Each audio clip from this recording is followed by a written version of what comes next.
और स्टूडेंट्स यहाँ पर फंक्शन ए भी कंसिडरेटेड फंक्शन है, एक्स के डिफरेंट ऑर्डर में डिफरेंट टाइप से डिफाइन है। कह रहा है कि एफ एक्स डिफाइन है 5 जब X is less than equal to 0।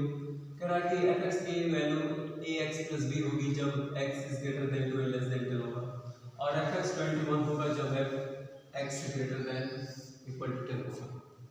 तो अगर हम देखते हैं तो यहाँ पर x is greater and equal to, यानी ग्रेटर और लेस पर दो पर भी अपना वेरिएबल चेंज कर रहा है और 10 ग्रेटर और लेस पर भी अपना वेरिएबल चेंज कर रहा है। तो हमें इस फंक्शन ए और बी की वैल्यू बताना है, ए और बी की वैल्यू बताना है। कह रहा है, देखिए 30 नंबर में कह रहा है कि क्वेश्चन नंबर 30 कह रहा है कि find the value of A and B such that function is defined is a continuous function. कह दिया है कि फंक्शन जो है ना कंटीन्यूअस फंक्शन है, तो ए और बी की वैल्यू बताना है। तो चलो आप हम सबसे पहले क्या करेंगे, at X is equal to 2 पर एक्स इज इक्वल टू 2 पर इसकी लिमिट निकालते हैं। तो लेफ्ट हैंड लिमिट का सिंबल होता है limit X tends to 2 negative F of X, मतलब X tends to from left limit x tends to 2 negative. अब f ऑफ x देखो x माइनस h 2 से छोटा x इज लेस देन 2, सीधा सीधा कह दिया तो क्या आ गया, ये 5 हो गया। 5 का कांस्टेंट की लिमिट हमेशा क्या होती है, कांस्टेंट होती है 5 की। राइट हैंड लिमिट निकालते हैं, राइट हैंड लिमिट का सिंबल क्या होता है, limit x tends to 2 positive f of x, 2 plus h मतलब 2 से बड़ा, x की वैल्यू 2 से बड़ी है, x की वैल्यू 2 से बड़ी के लिए देखो x is greater than 2 and less than 10, ये तो है ना। तो ये वैल्यू आएगा limit x tends to 2 positive a x plus b, function की ये वैल्यू डिफाइन है, ठीक है। अब डायरेक्ट हम लिमिट निकाल लेंगे, a रखेंगे और यहाँ पर रख देंगे 2 प्लस b, तो ये जाएगा 2a प्लस b।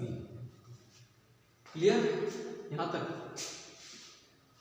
और फंक्शन की वैल्यू निकाल लेते हैं, f ऑफ 2 पर, f ऑफ 2 पर फंक्शन निकाल दे तो x की value 2, x is equal to 2 के लिए 5 कहा है कि function is a continuous, function is continuous, भाई फंक्शन कंटीन्यूअस तभी रियल वैल्यू को कंटीन्यूअस होगा। तो left hand limit is equal to right hand limit, और फंक्शन की वैल्यू सब क्या होगी, फंक्शन की वैल्यू सब इक्वल होगा। तो लेफ्ट हैंड लिमिट है क्या चीज, कितना है 5 आया, चलो ठीक है। और राइट हैंड लिमिट कितनी आई 2a plus b, 2a plus b, ये राइट हैंड लिमिट, ठीक है 2a प्लस b। और f ऑफ 2 की वैल्यू क्या है 5। तो देखो ये इसके इक्वल, ये इसके इक्वल, तो किसी को आप फर्स्ट एंड सेकंड इक्वल कर लीजिए, इसको इसके इक्वल कर लीजिए। No 2a plus b is equal to 5, ये इक्वेशन नंबर मिल गया हमें फर्स्ट, ठीक है। अब हम क्या करेंगे, अब देखो एक इक्वेशन हमारे पास आ गया, इसको हम लिख देंगे क्योंकि b रेस कर देंगे तो फिर पता नहीं चलेगा क्या है 5।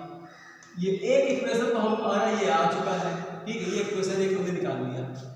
अब हम क्या करेंगे, अब हम देखो 10 पर भी फंक्शन अपना वेरिएबल चेंज कर रहा है और 10 पर भी इसकी हम वैल्यू निकाल लेते हैं, ठीक है। 10 पर लेफ्ट हैंड लिमिट निकाल देते हैं, राइट हैंड लिमिट निकाल देते हैं और फंक्शन की वैल्यू निकाल देते हैं। फिर उसमें क्या करेंगे, 2a और b में एक रिलेशन मिलेगा, a और b की वैल्यू में बताना है। तो आप इसको वीडियो स्टॉप करके कॉपी कर लीजिए क्योंकि अभी इसका बाकी का प्रोसेस आप बताने जा रहे हैं।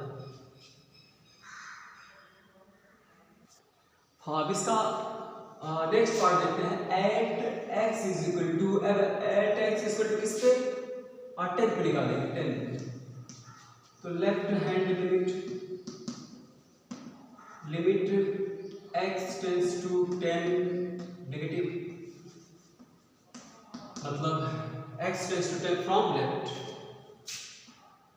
Limit X tends to 10 negative. अब बताओ थोड़ा पहचानो कि 10 माइनस h मतलब x टेंड्स टू 10 से छोटे के लिए, हाँ मतलब x tends to 10 minus H, 10 minus H मतलब x की वैल्यू क्या है 10 माइनस एच है। तो 10 से छोटा वैल्यू के लिए x, ये देखो x इज लेस देन 10, ये होगा ax plus b, ax plus b। अब उसी के अंदर लिमिट निकाल लेते हैं, a यहाँ रखेंगे 10 प्लस b, तो ये हो जाएगा 10 a प्लस b। ये निकला है, राइट हैंड निकाल लेते हैं, right hand limit x tends to 10 positive कर लेते हैं, limit x tends to 10 positive मतलब x tends to 10 from right. देखो पॉजिटिव है, प्लस अगर h करोगे तो x की वैल्यू 10 से बड़ी होगी, 10 से बड़ी वैल्यू के लिए x ग्रेटर देन 10। ये तो बड़ा सिंपल है, ये तो कांस्टेंट हो गया, कांस्टेंट की लिमिट कांस्टेंट ही होगी। फंक्शन की वैल्यू निकाल लेते हैं f ऑफ किस पर 10 पर, तो f ऑफ 10 पर फंक्शन की वैल्यू देखो x 10 फंक्शन की वैल्यू 21, ठीक है। तो since given function is continuous, given function is continuous, तो जब given function जो है वो continuous है तो left hand limit is equal to right hand limit is equal to function की वैल्यू, फंक्शन की वैल्यू सब क्या आ जाएगी, सब इक्वल होगी, तीनों इक्वल होगा। तो लेफ्ट हैंड लिमिट क्या है, लेफ्ट हैंड लिमिट निकाला तो वैल्यू आई 10a प्लस b, और राइट हैंड लिमिट निकाला तो फंक्शन की वैल्यू आई 21, और इसकी वैल्यू निकाला तो 21 है, ठीक है 21 आ गया। तो ऐसा करते हैं यहीं पर अब देखो ये इसके इक्वल है, ये इसके इक्वल है, तो ये सीधा इसको लिख लेते हैं कि 10a plus b, 10a plus b is equal to 21। तो ये हो गया हमारा इक्वेशन नंबर 2। तो हमें दो इक्वेशन मिले, अब इस दोनों इक्वेशन को हम सॉल्व कर लेंगे तो a और b की वैल्यू हमारे पास आ जाएगी।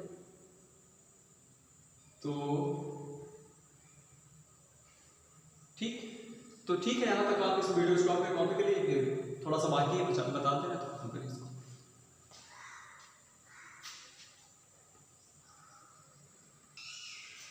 हाँ स्टूडेंट, इसको देखो सॉल्व करने के बाद हमें 2 वेरिएबल a और b में क्या मिल गया, एक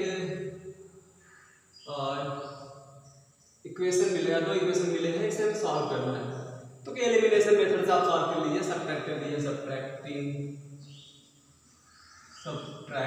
ये सब आप सीखे हो क्लास 10th में, subtracting 1 from 2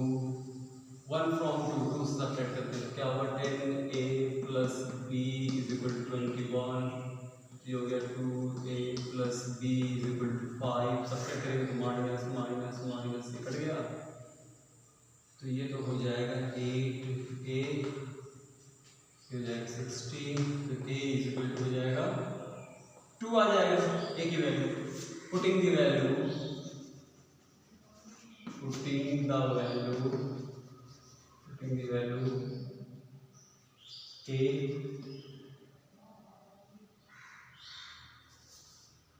a in equation,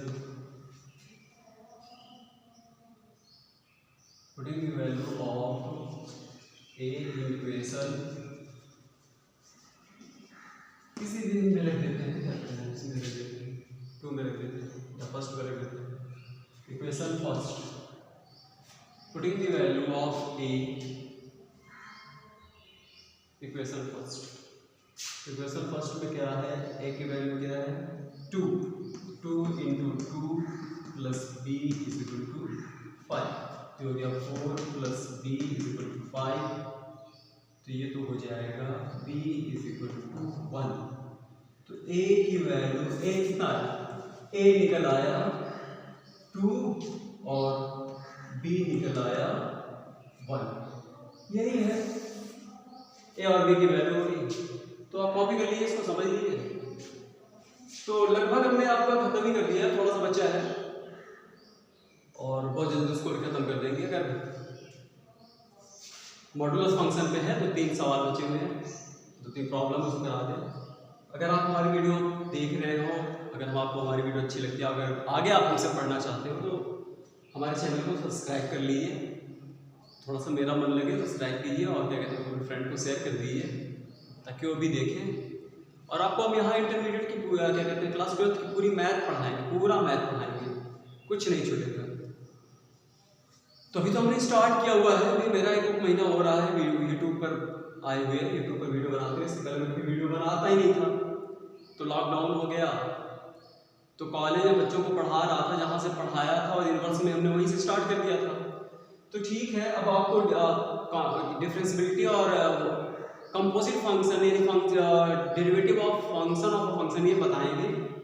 तो आप हमारी वीडियो सब्सक्राइब जरूर कीजिए उसको। तो आपसे कॉपी कीजिए, बताते हैं।